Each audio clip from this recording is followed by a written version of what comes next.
All right, good afternoon. Welcome back here to Trader Minute. Great to have you aboard. Hope you've been having a nice holiday week here and things are going well for you. Happy New Year's. Going into Wednesday? Kick off a new decade, so exciting stuff. But let's go out here today and go see what we have on the day trading front. There's not a setup that's happening right now, so I'm going to kind of review the day a little bit, show you the trades that I've made, and then kind of what I'm looking for right now as we go into the close. We could have a bullish signal set up, here in the next few minutes. We'll see. I'll keep my eye on it, and in fact, I have this same screen duplicated on my other monitor, so I do have one eye open here on it. But on Thursday last week, we talked about some of the basics for day trading, some of the things we need, and talked more specifically about the observation techniques when it comes to day trading. And these aren't technical. This indicator and that indicator. These are just more tendencies that I look for and that I like to use and I like to trade. Then I posted a video on Friday that I had done prior on a systematic technique that I'm going to use here today and tomorrow. And one that is the one that I use the most, and it's simple, it's easy.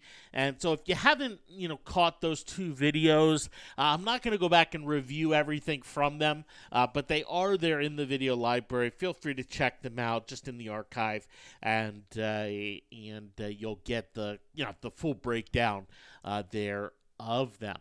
Now this morning, I woke up and it's about an hour and a half before the market opens, and I'm just kind of looking at things with the market, just kind of observing what's going on. And I have an S&P futures chart that looks let me get it a little bit better here. That looks like this, right?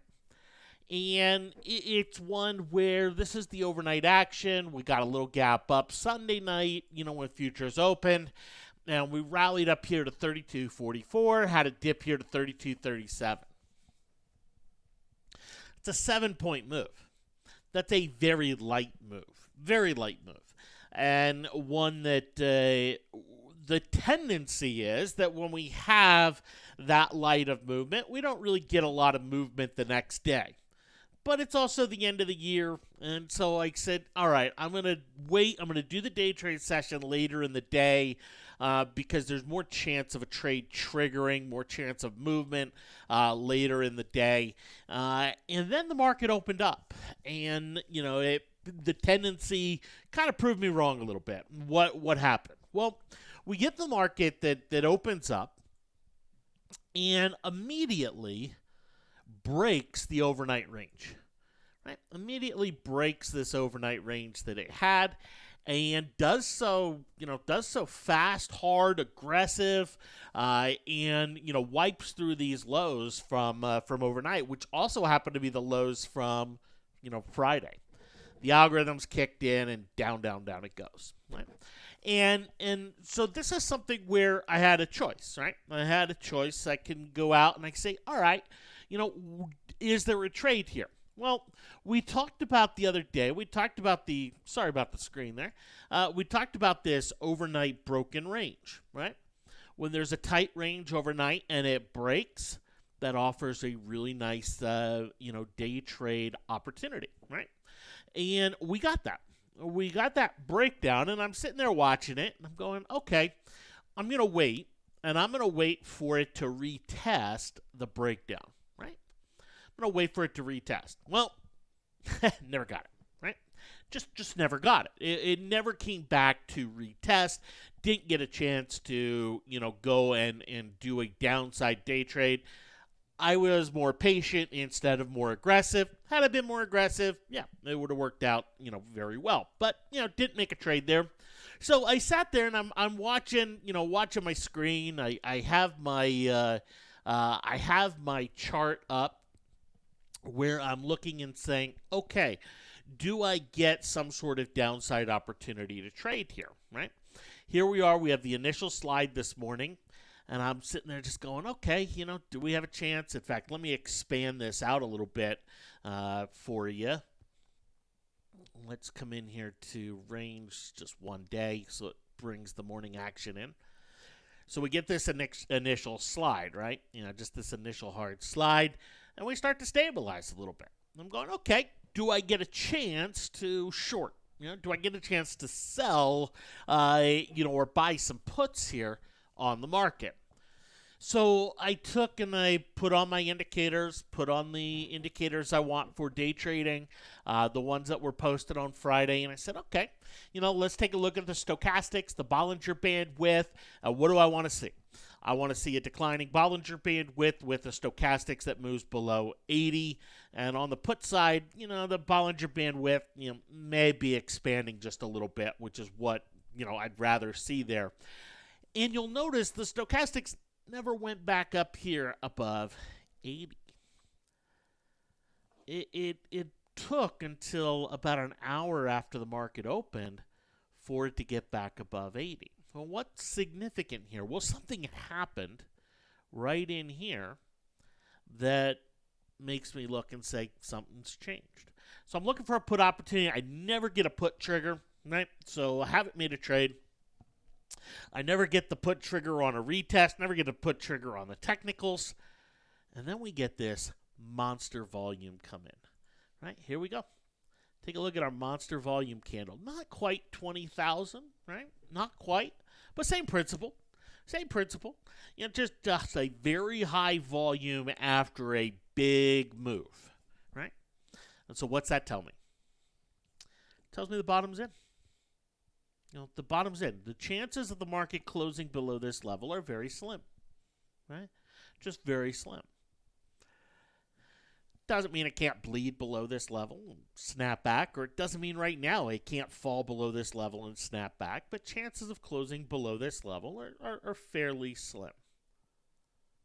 So I look and I go, okay, what do I want to do about this? Well, normally I like to let it go for a little bit, maybe see if it makes a new low and be a buyer there.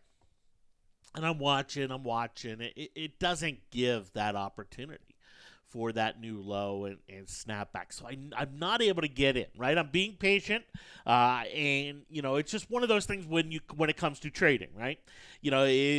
Sometimes when you're patient, you just miss opportunities. When you're impatient, you get a little more whipsaw, right? So it's that balance. What do you like to see? And for me, I'd rather miss an opportunity than get whipsawed, in the case of day trading. So I say, okay, I'll patient, but I'm not able to get in off of this 20K volume, but let me watch my technicals. Let me see if I get a buy signal that comes into play. And so I'm watching, and here we go, right? Here we go. We get a crossover of the stochastics back above 20, right? Right here, right? Very shortly after the 20K volume. But what's happening to the Bollinger Band width? Yeah, it's on the rise quite a bit. So, not a buy signal. Can't get in. Right? And then we start to see the market, trickle on up, start to make a move up, makes about a 5-point move up. But the stochastics never below 20 to give me a buy signal. Right? And then we get this right here. We get the stochastics move above 20 right here. And we get the Bollinger Band width that is slightly rising, semi-flat. And I had a decision to make. And I said, ideally I'd like to see the Bollinger, moving on down. But overall today, the Bollingers have moved down quite a bit. And so I said, all right, I'm going to take it. And we had this candle right here. And I said, all right, I'm going to take it. And I went and bought a call. Right? I went and bought a call and said, all right, let's go. Let's go. And, got on in the next minute, went up nicely. So it kind of leaves me in a position where I can throw a stop on my entry price and not have to worry about it too much, right? Okay, my apologies. If you look, we're almost at a position where the stochastics could move back above 20 here. We have the Bollinger starting to fall. So we could get a bull signal come in. It's not there yet, but it's getting close, right? So I'm able to buy this signal and and go with it. The ATR at that time, the average true range was about $1.10 for the for the SPY, and I just okay, can I use that? Can I really run with that? Average true range there, and let's see, yeah, the average true range 30. So I just ran with it and let it uptick, let it go for a little while, and ended up cashing out right about here, just before noon. Noon Eastern, 10 o'clock my time. Took a decent gain. Nothing to write home about. Nothing to brag about there. But ran with that and took it. Now we did get another buy signal that came in right here. We have the Bollinger's falling, and we get this candle right here where we get a buy signal. Now I was already in a position.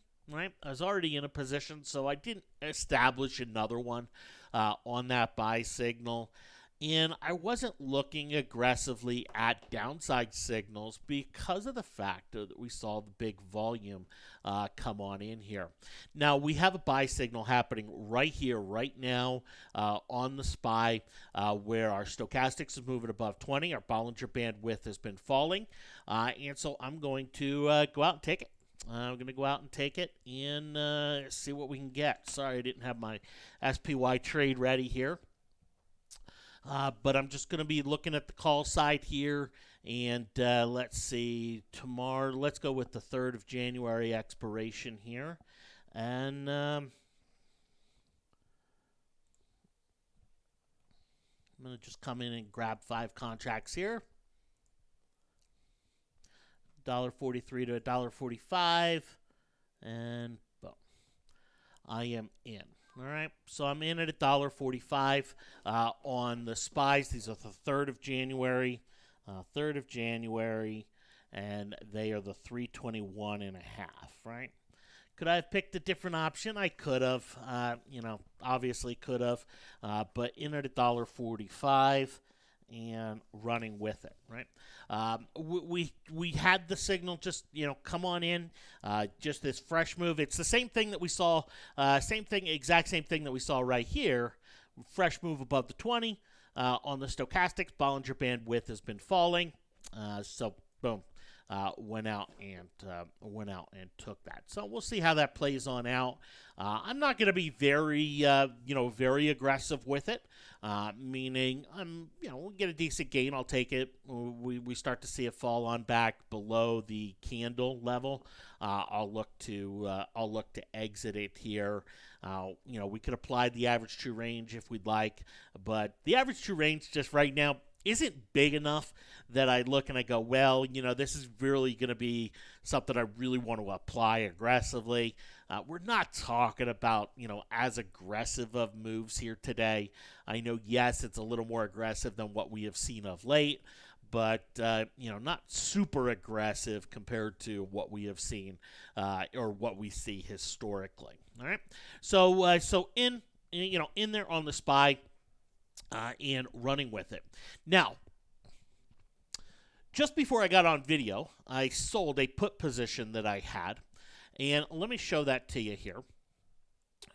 Right here on this candle, we had a move above 20 on the stochastics, just like we had just a minute ago, and the Bollinger Band width had been falling, right? In fact, let me scroll on down to show you that.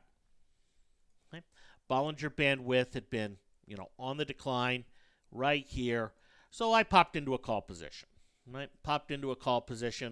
And I was in and, was riding it. We had this little dip down, fine. Little dip up was nice. And then we got this move right here, this candle right here. And right away, what did I have to do? I sold my call. I ended up taking a small loss just with the option that I had chosen. Sold my call and bought a put. Why? Well, here we go. Bollinger Band width had come off from the low point and started to expand a little bit. and we moved down below 80 on the stochastics, right? Now, this wasn't a signal I was willing to trust this morning as we had the big volume, come in. But enough time had passed that I was willing to say, okay, you know what? I'm willing to run with it, willing to go with it, see how it plays on out. I sold it just before I got on video, just so I didn't have to watch it, didn't have to pay attention to it, and got out. Took a small gain there on it. So we've had a few signals throughout the course of the day, about as many as I would expect to see on a day like today. I know when I say day trading, some people think, well, it's just trading every 2 minutes, every 3 minutes. You're trade. And there is day trading like that. It's not how I day trade. That would drive me, insane after a while. And, but going out, just looking at the basics, something very simple, easy to see, easy to react to, where I just don't have to, ask myself a lot of questions and have a lot of judgment come into play. And that's one of the things when it comes to day trading. The more judgment you have in your day trading, the tougher it's going to be, right? If you're sitting there and you get a signal, right? If I'm sitting here right here on this signal right here, and I'm going, well, should I sell my calls and buy puts? What should I do? Well, this could go back up. And now I start applying other indicators. I start trying to reason my way into holding the trade. What happens, right? What happens? Well, you're basically just sitting there guessing, right? You're in absolute guess mode. There's nothing concrete, nothing that is kind of staring you in the face of, hey, react here, react there. You're now going to be in this just pure analysis mode, where you can just get into this, over analysis and just death by analysis, where you look back at all the trades you've made and there's no consistency. There's nothing to look at and say, well, this, that, and the other. You're looking back and going, well, I should have, I could have, I would have, right? Which, from a trader standpoint, where does that get you? It gets you nowhere. It absolutely gets you nowhere, but in a very bad headspace and in a spot that isn't going to help you going forward in any way, shape, or form. So you need something that you can react to, that you can be comfortable with reacting to, and not something where you're now saying, well, I have a buy signal or I have a sell signal. Let me go analyze this. Let me go analyze that. Because by the time you're done analyzing those things, there's a good chance your buy or sell signal's gone, and you're now sitting there kind of stuck in a position that you don't want to be, or sitting there looking and going, man, I missed that. I missed that. Okay. So anyway, we got the buy signal, still holding, still in it. Looks like, we're just kind of ticking around here, not doing a heck of a whole lot, here on the market, in this moment. But we'll give that some time here to play on out. If we start to break these lows, I'll look to, pop on out of the position. Okay, so today, bottom line is this is what my fourth position, right? My fourth position, which is a lot for me for day trading. Now the three positions that I did, that weren't on video, I did in my main account, so I don't have the day trade limitations, right? I realize I have day trade limitations right now. I can only do 3 in the trading account for the challenge, and that's where I'm doing it at. And so, I'm not going to be able to, make a ton of trades here. But, the trades were right here, where I was able to, pop in and, do pretty well. Right here, where I end up taking a small loss, and then right here on the put side, where I was able to take a small gain.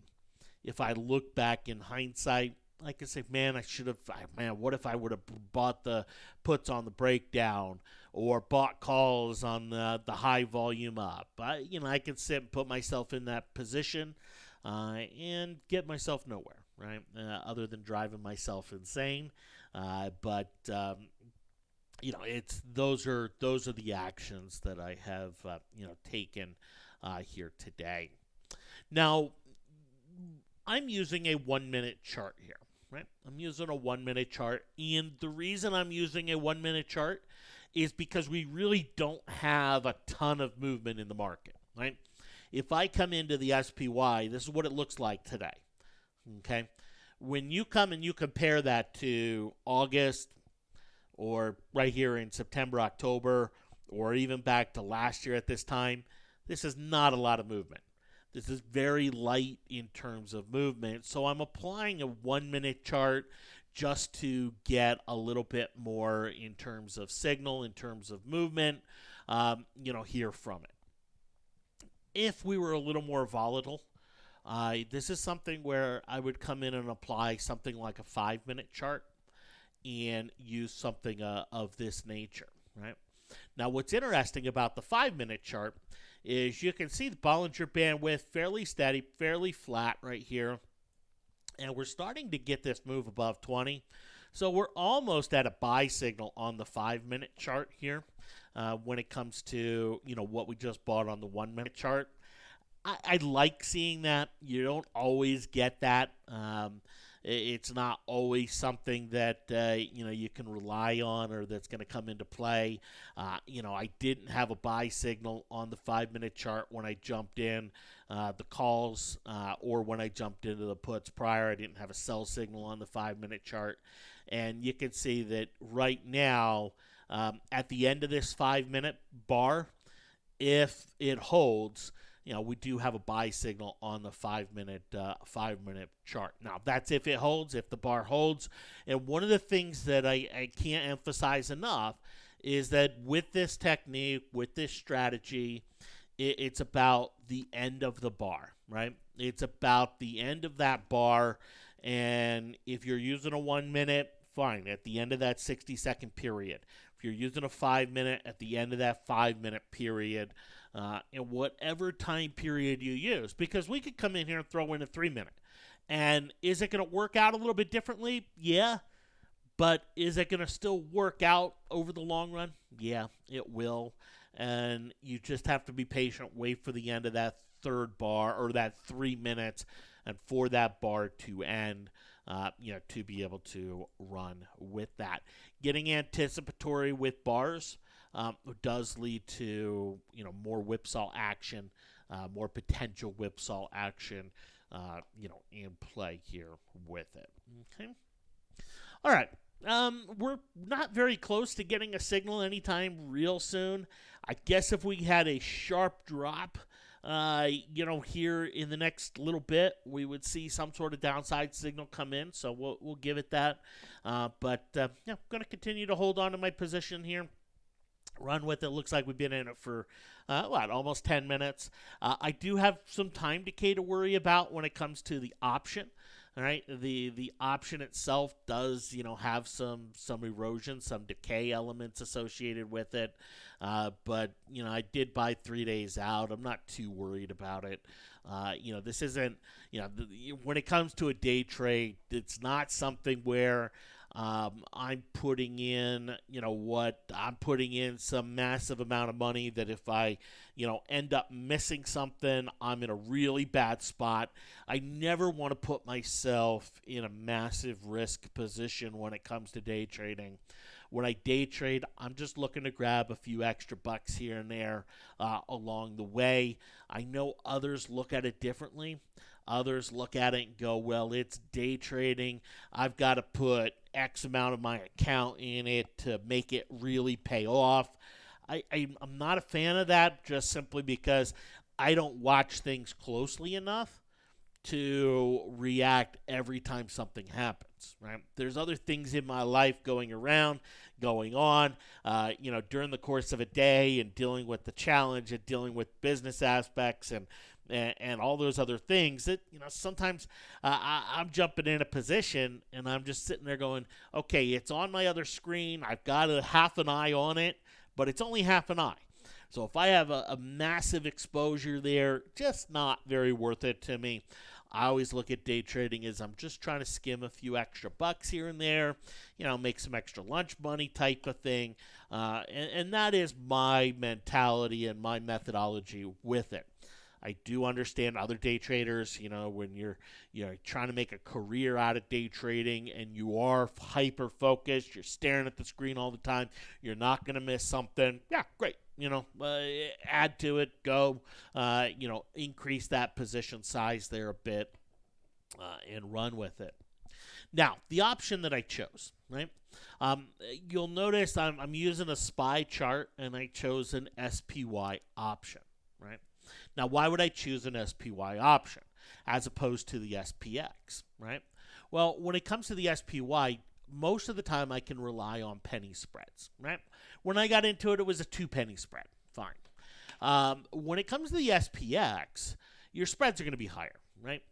Also, the amount of money that you have to put in is going to be higher, right? If I wanted to buy one contract of this SPX, it would have cost me, $1,400. Yeah, I'm not, that's not where I'm trading right now. And then if you look at the spreads, they're okay right here for a $1,400 option. They're not bad. It is easy to get in, easy to get out, but I go with the SPY because that is what I'm charting. It's penny spreads, which sometimes are a higher percentage, but it is very easy, Phil. Order in, market order in, market order out. I don't have to sit there and dink around with with anything else there on it. Can you do the SPX? You most certainly can. Are you going to be effective? Yeah, you are, right? Now, one of the other things you can do is you can go with the Qs, right? If we look at the Qs had a little bit more movement in them today, right? When you look at the selling action that happened this morning, who drove it? Well, it was the tech sector. A lot of that was driven by, some selling in Google, some selling in Alibaba, some selling in Microsoft, right? Micron. There was some pretty hefty, sell pressure coming into the tech space.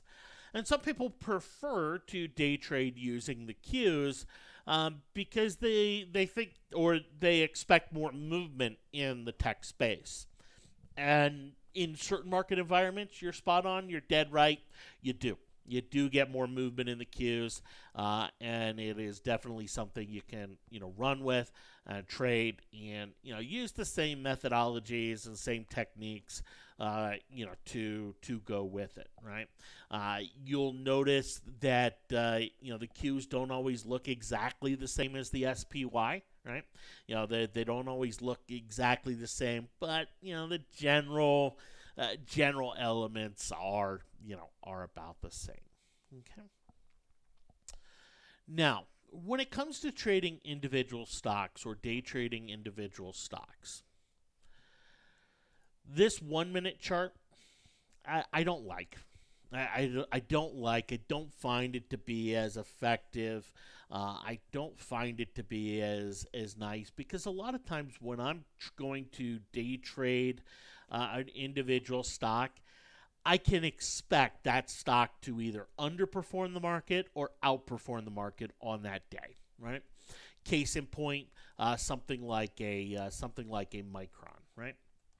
Which it's just going to get a few bigger moves. It's not always going to look like the market. Today, it looks like the market a little bit more than most days. But it's something where the market can move, 1/3%, and Micron's going to move 3%, right? So it's something where I want to come in and use a 5-minute chart most of the time when it comes to individual stocks. I'm not going to get nearly as many signals, right? But this morning, we got a nice, beautiful signal. Bollinger Band width on the decline. Micron moving up above 20, right? Beautiful signal here on Micron. Nice little 1% move, for the stock, and up and rolling. Never really got a put signal as the Bollinger Band width was on the decline, throughout much of this. And then even right here, when the stochastics goes above 20, the Bollinger Band width is on the rise. So we don't really get a buy signal coming in. So just one signal on the day here for Micron. You use something like Apple. We got a buy signal this morning, right? Bollinger Band width on the decline, stochastics moves above 20, and that happened shortly after we got that big bottoming volume on the market, right? And Apple has outperformed in a big way, in a very big way since then, and just something where I prefer that 5-minute chart. It's not going to give me as many signals, but is going to be in a position where my signals are going to be a little bit more accurate. The options, I'm always dealing with a little bit more of a spread, so I want a little bit bigger movement in the stock, and that's why we'll apply the 5-minute chart rather than the 1-minute chart when it comes to it. Okay. All right. So with my SPY position, let's see, where are we at? Not really wanting to go anywhere, right? It's just not really getting anywhere. We're now in it for a good amount of time, and this is where I start to get a little, okay. Do I really want to hold this, right? I didn't get, I've been patient. I didn't get the nice follow through. What do I know? I know that I'm using a 1-minute chart. What is the accuracy of my signal now, right? My signal happened now 20 minutes ago. This signal isn't still, a very valid, signal when it comes to, what I'm using. The stochastics 14-day, the Bollinger Band width 20-day. I'm losing some accuracy or some significance in terms of that signal, right? So many times, there are many occasions where I will just say, you know what? I'm going to pull it, wait for the next one, right? Just going to pull it, wait for the next one.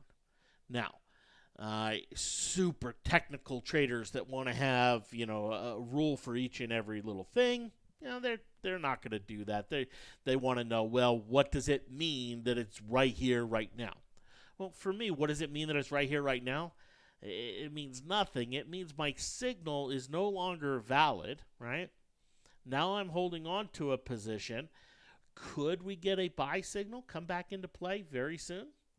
Yeah, we could. It could happen very quickly, right? We've had the Bollingers be pretty flat. We could get a buy signal come in, here relatively quickly. But I'm going to take the approach right now where I'm going to sell my position. I'm going to take a $40 loss, right? I'm going to cash on out. Boom, I'm out.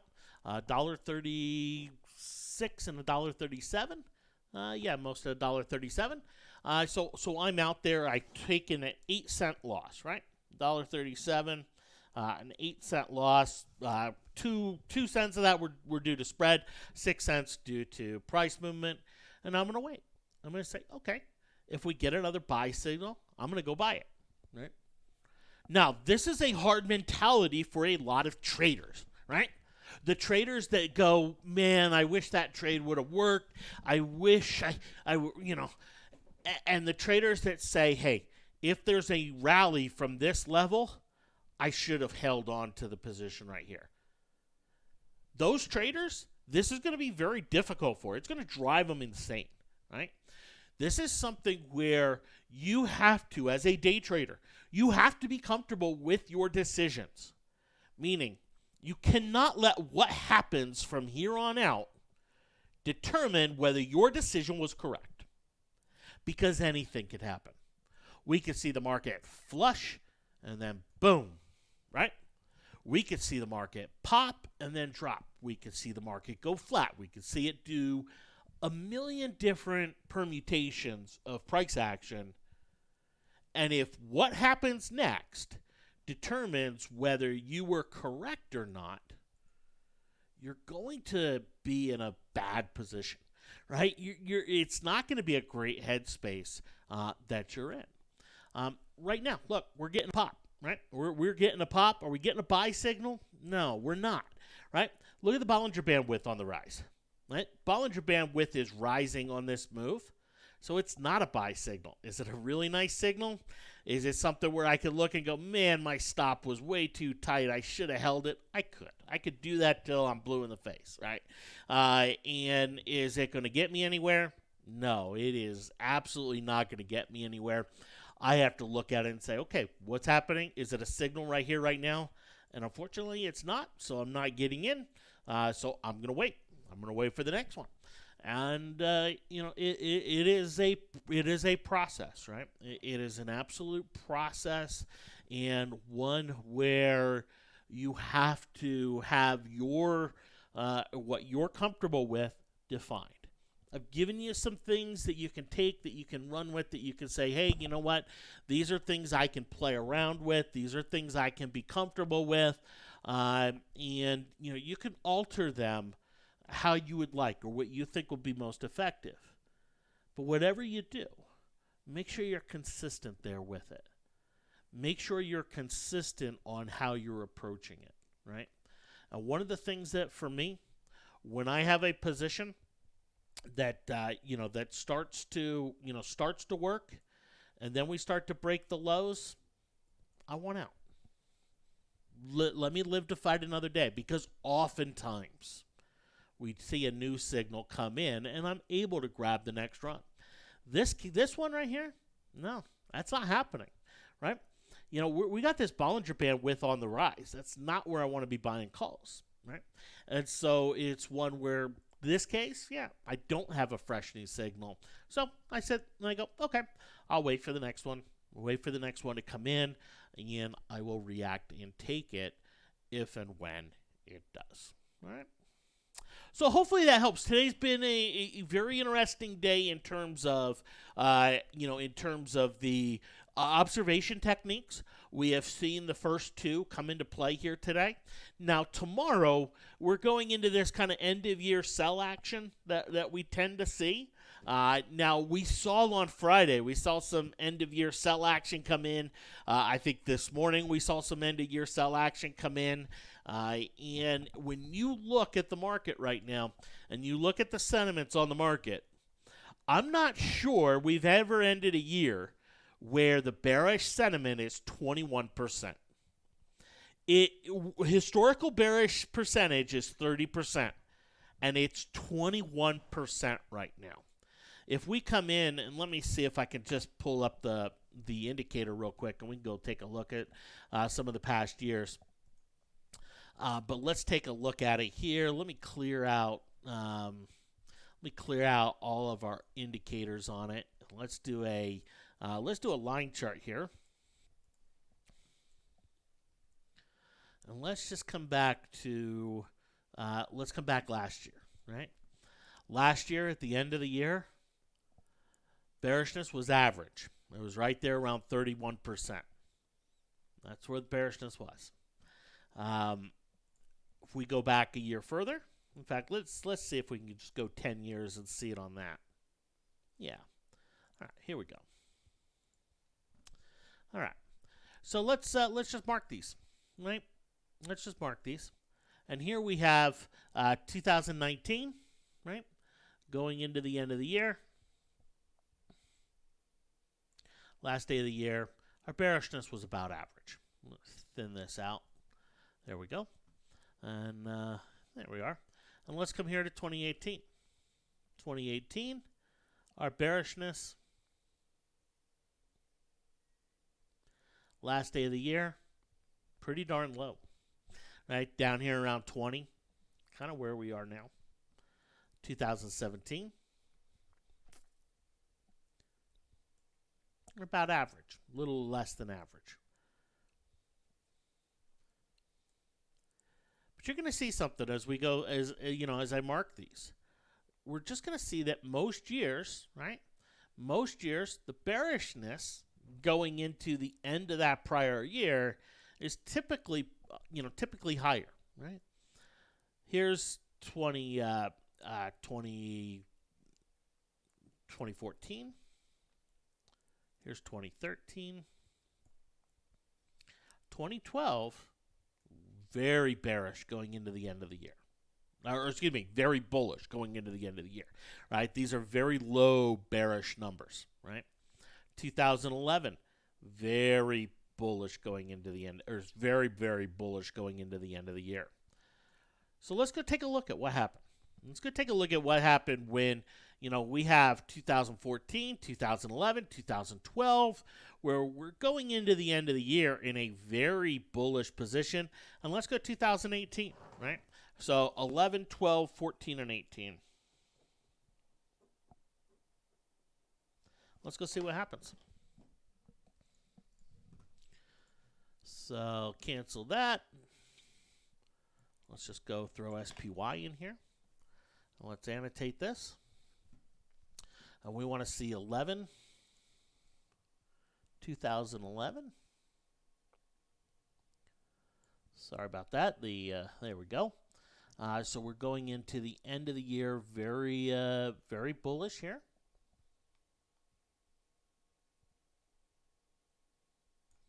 And what happened? Beginning of next year, boom. 2011. We go into the end of the year, very bullish. What happens? Beginning of the year, boom. We have some pretty big moves. 2014, we go into the end of the year, very bullish. What happens in January? Sizable pullback, right? 2018, we go into the end of the year, very bullish. What happens? Beginning of the year, big move up early, and then wham, big sell, right? The one in 2012, the big sell took a little while to come in, right? The one in 2011 took a couple months to come in. The one here in 2018, not so much. But this kind of, as we look at this, as you kind of look at this and where things are, here in the market right now, there's nothing that you can point to and say, well, this market just has to come down. That it can't keep crawling higher before going down. But the risk of pullback in this market, the risk of having a significant sizable pullback in this market is simply higher than what it has been, throughout other periods of time. And does it need some sort of catalyst? Yes, it does. It absolutely does. There's a necessity for that to pull money out, especially where bonds continue to trade and whatnot. But very interesting position going into the end of the year. A new high, but also not an unusual position. We saw this position in 2011. We saw this position in 2014 and 2018, where the market goes into the end of the year on a brand new high. And, what's happened on the next year? Well, we've had some sell-offs, right? We've had some volatility and some sell-offs, but it hasn't, been disastrous, so to speak there. Last year, we went into the end of the year, pretty neutral on that bearishness. It wasn't overly bullish like what we see on these times where I've marked. We were pretty neutral, and we had an even bigger run, come in at the beginning of last year. And so for me, what do I expect? It's one where I look at the market and I say, yes, we can have more upside. But from an investor standpoint, I'm not going to start loading up into the market in a big way until we get that pullback. Now, from a trader standpoint, doesn't matter. But from an investor standpoint, I'm going to wait. I'm going to hold on. From a day trader standpoint, it's something where after tomorrow, I'm not going to be looking for great day trade opportunities. Not until we get the market increase in volatility to where we get the average true range on the market to really rise in a big way. Could we start to see that happen today, tomorrow, Friday, last week? Yeah, maybe the beginning of that, but still way too early to tell there. All right. So I'm going to hop off here and market getting ready to close here in about 45 minutes. Didn't get a new signal on this kind of 2-bar move up. I'm not getting a bearish signal on this cross down here on the stochastics. So no new signal in with the stochastics not below 20 or above 80. I'm not going to get a signal anytime in the next 10-15 minutes. So I'm going to hop on off.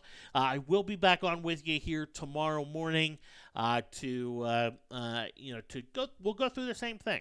Now, I'm going to hop on just a little bit later tomorrow morning.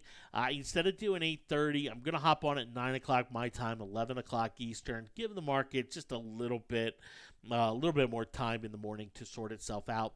I will jump on. I have 2 day trades that I can do left, and we'll jump on and do those as signals come in. Thanks for hopping on. Have yourselves a fantastic day, fantastic New Year's, and we'll talk to you later. Take care.